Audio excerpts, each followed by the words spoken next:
Before we get started, here's a quick reminder that this might be day 2, but I will use day 1 prompts instead. If you want to know why, I suggest that you check out the speedpaint. I explain everything in the first 1-2 minutes. Now, without further ado, let's get started.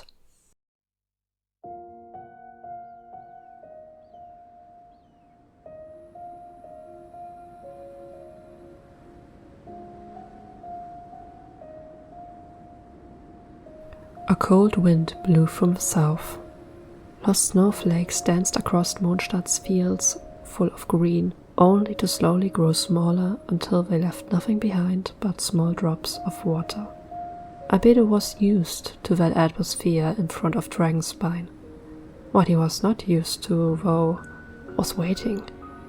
In most cases, when Albedo approached the mountains, there was no need for him to stop before reaching them. He would continue on his way, not bothered by how the grass got replaced by first solid ground and then snow, until he reached his little campsite. But this time was different. He had stayed in Mondstadt for a few days, mostly to discuss his research with Sucrose and Timaeus. Then he had met the traveler, who also was visiting the City of Freedom. They had talked for a bit, and that was when the other blonde dropped the ball. They explained that they had a dear friend in Liyue, a young cook, and she would probably love to get her hands on some chilled meat. But sadly that had to wait, since the traveler had to return to Liyue soon for special business. No time for a quick visit to Dragonspine, they had mumbled, a slightly sad expression on their face. The alchemist had thought for a moment before he got an idea. Since you're leaving tomorrow, couldn't you ask one of your friends in Liyue to come to Dragonspine instead? I could meet up with them before going to my camp, show them where to get the meat, and send them on their way. The traveler had considered the suggestion briefly before a smile appeared on their face. I would really appreciate if you could do that, Albedo. And I think I know who I can send to you. They can never say no to me. They had laughed brightly, with Paimon joining in. She had seemed to know which person her companion was talking about. Albedo smiled slightly when he thought back to that moment, but the memory came with its own questions. Who did they mean? Maybe a lover who can't deny some puppy eyes? Or an extremely foot-licking person? Both didn't really sound appealing. Just as these thoughts passed his mind, a new gush of wind swayed over the grass. This time it came from behind him.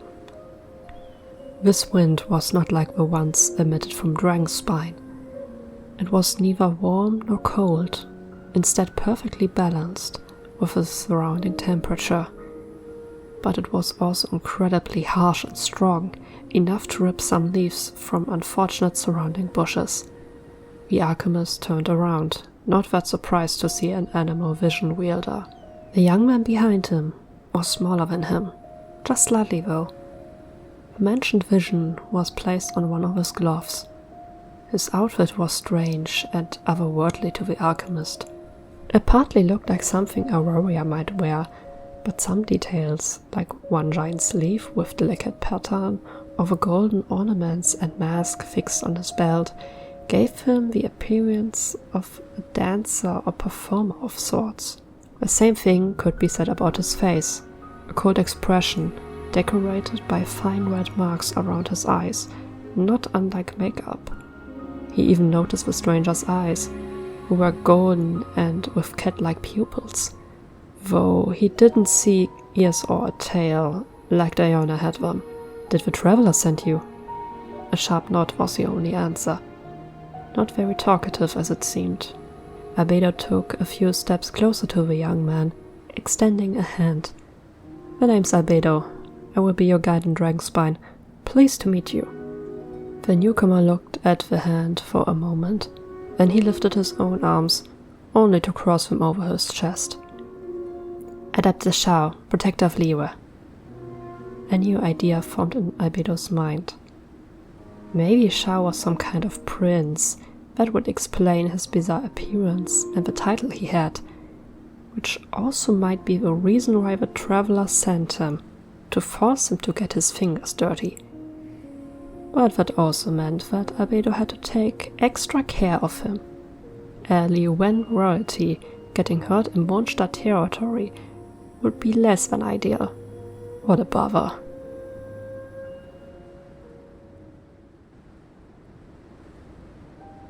About half an hour later, the two men found themselves on the southeastern side of Dragonspine. Normally, they should have come across one of the frozen boars already, but strangely, this time that wasn't the case. Albedo had given up to talk to Xiao. He either received short or no answers to anything he said. That was fine for the alchemist, though. "Shouldn't we have found something already?" the dark-haired man suddenly asked, breaking the long silence. Albedo looked the other up and down. "You're not cold, are you?" Xiao scoffed, rolling his eyes in annoyance. "Cold and heat don't bother the Adepti." Before Albedo could ask for details, a strange noise was heard. A low rumble. Suddenly, Albedo noticed blue eyes glowing behind the dark-haired male. With a swift movement, he pulled the other closer by the arm, only to place a tectonic tide right where the other just stood. Yellow crystals shot out of the ground, forming a structure similar to flower petals. The Lavachol yelled in frustration, breaking multiple of the crystals with one sweeping movement of his arm. The blonde manifested his sword in his hand, pulling the other man behind him. To his surprise, he saw from the corner of his eye a green spear appear, gorgeous and definitely expensive, but most likely not very useful for fighting. "Let me handle this," he insisted, realizing that more hilichurls suddenly appeared. "It should be the other way around." Xiao's gaze shifted between the different enemies before he turned around and pressed his back against the alchemists. "Keep the Lavachol in your sight and tell me when we have to change positions." Something about his tone didn't sit right with Albedo. He did not easily trust a stranger to be his fighting partner, and he especially was worried, since Xiao didn't look like he got his hands dirty on a regular basis. "Listen, you don't have to prove anything. I can handle this alone and then—" "Fool!" Albedo was surprised by the sudden sharp yell before he felt a hand on his hood, pulling his head down. An arrow with cryo attached to it flew above his head, just barely missing him. The man next to him hissed at him. "Stop discussing and focus on fighting!" With that, he performed a quick spin, knocking the enemies closing in back, while barely missing the alchemist's blonde locks. He immediately returned to a fighting stance, and Albedo corrected himself mentally. This wasn't some witch kid, this was indeed a fighter. "We do it like this." Xiao started talking again. "You try your best. I'm gonna take care of the rest. I can't unleash my full potential with a human around, but this shouldn't take too long either way." With that said, he disappeared with a harsh gush of wind, only to appear a few meters away and surprising the unlucky hilichurl there. Albedo stood up again and took a moment to fix his coat before he had to move out of the way to escape another arrow coming too close to him. He didn't know what Xiao exactly meant, but he got the feeling this could take a while.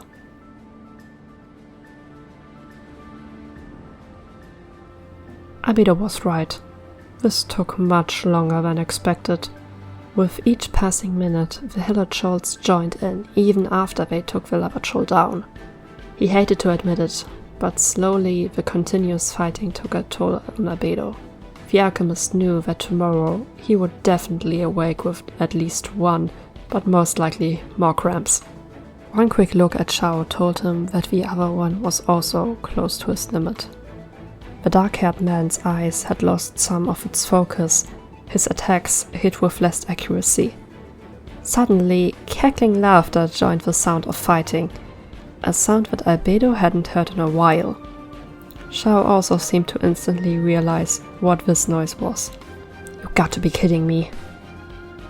A small person in red, an abyss mage, had appeared nearby. With one swift movement, it disappeared again. But soon enough, Albedo saw the yellow sparks that showed its reappearance point, right in front of his nose. Quickly, the alchemist placed a solar isotoma right under his feet and felt himself rise up into the air, away from the fiery danger. His gaze found Xiao again, whose face first showed confusion before changing into an expression of anger. "Why didn't you tell me that you can do this?" he yelled. Albedo's face changed to one of annoyance. "Is that important right now? It's just a quick escape, not something useful for fighting or—" His words got swallowed by the scream that escaped his mouth next. The Abyss Mage had destroyed the platform, making the alchemist drop back down into the battlefield. But before he hit the ground, a familiar gush of wind rushed into him, followed by a hand grabbing his coat.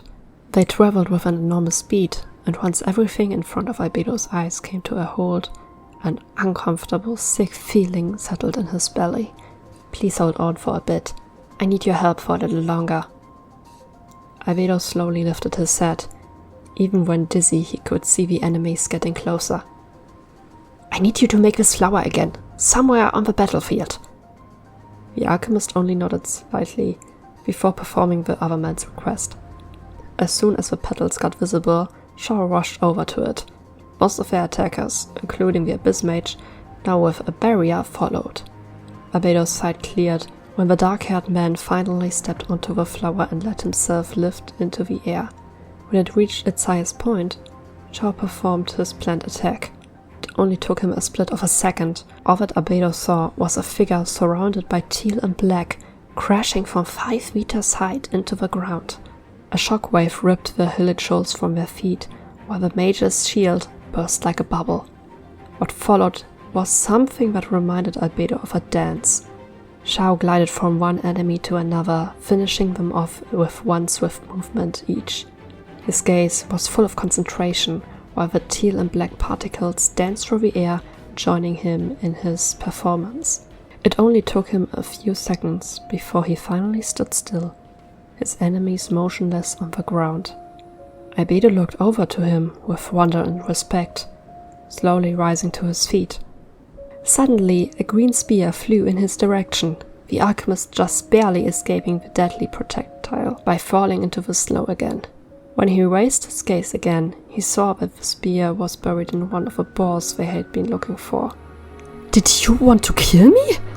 he asked with a mix of shock and anger. Xiao's answer sounded more like a growl than actual words. "No, but I'm sick of this mountain. We got the meat now, so now we can leave." "No." Albedo stood up, the second time today. "It takes too long to leave the mountain. We would freeze to death on our way back. But my camp is close by. We should head there to warm up." The other man scolded, but didn't discuss the topic anymore. Instead, he walked past the blonde, making his spear disappear before lifting the boar up. "Lead the way then."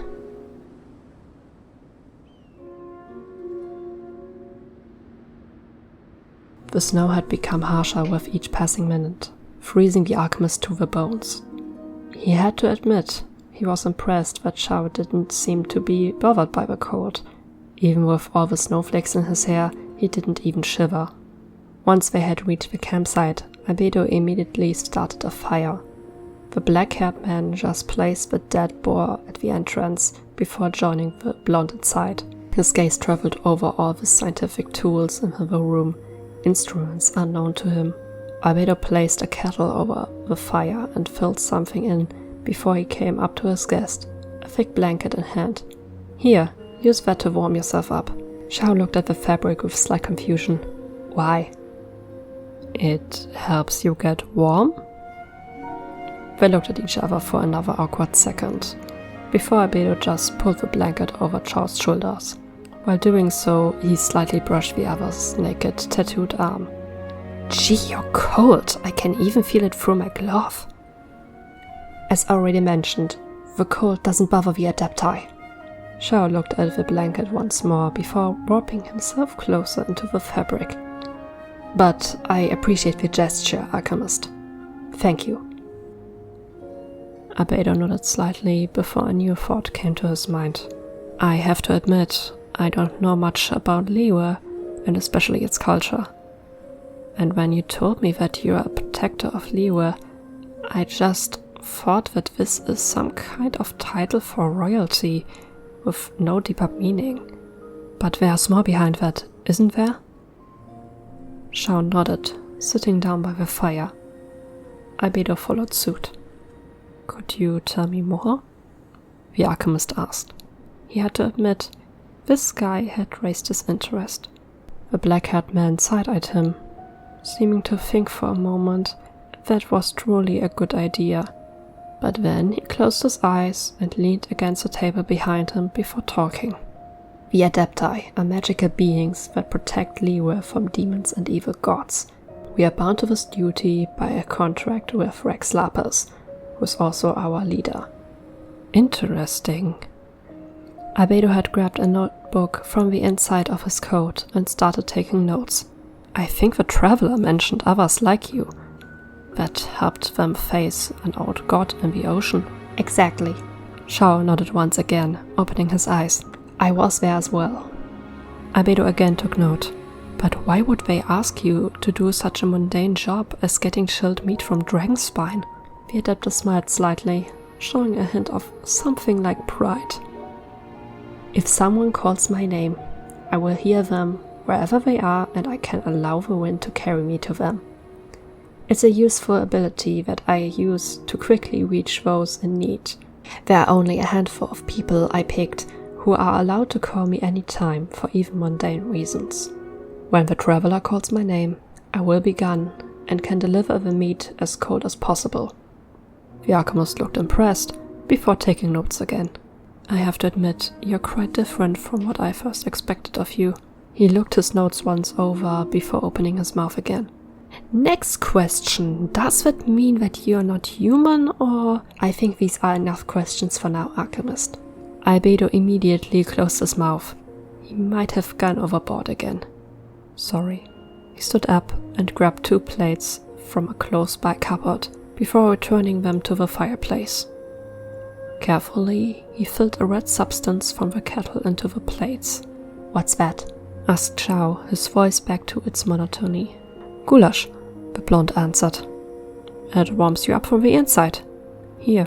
He held one of the plates out to the Adeptus, who didn't even raise a hand to accept it. I don't consume human food.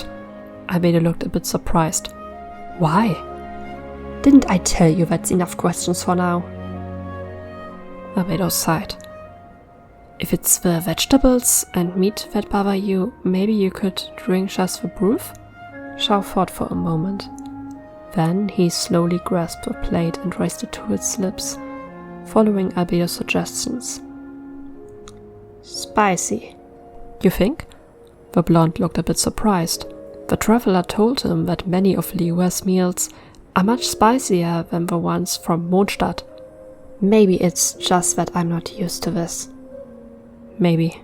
They fell into a comfortable silence while eating. Or well, drinking. Once Xiao was done with his plate, he snuggled closer into his blanket. He looked a bit tired, Albedo noticed. You can sleep if you want. I will keep quiet until you're caught by the traveler. Xiao didn't answer. Instead, he had already closed his eyes and leaned more back against the table. The alchemist had to admit that this was more than a bit surprising. He had expected that the Adeptus would deny the suggestion out of pride or a lack of trust, but he really seemed to be too tired to discuss further. Slowly, Albedo pulled his notebook out once again, but this time with different intentions. His pen slided quickly over the page, roughly sketching the shape of the other man before him, before going into detail.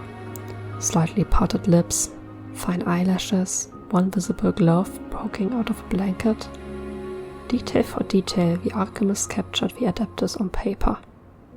He didn't remember how long he sat there like this. Time always flew by when he got into drawing. He was really surprised when he looked up once again, but this time his model was gone, leaving the blanket behind. Instead, Albedo felt a presence behind him. You're quite good at that. He turned his head, seeing Xiao standing behind him, looking at the page. You're awake. I was never asleep, the other corrected, moving to the entrance and picking up the boar with ease. But I wanted to see what you would do if you thought I was, he admitted. Again, there was the slightest hint of a smile on his face. Albedo couldn't help but smile himself.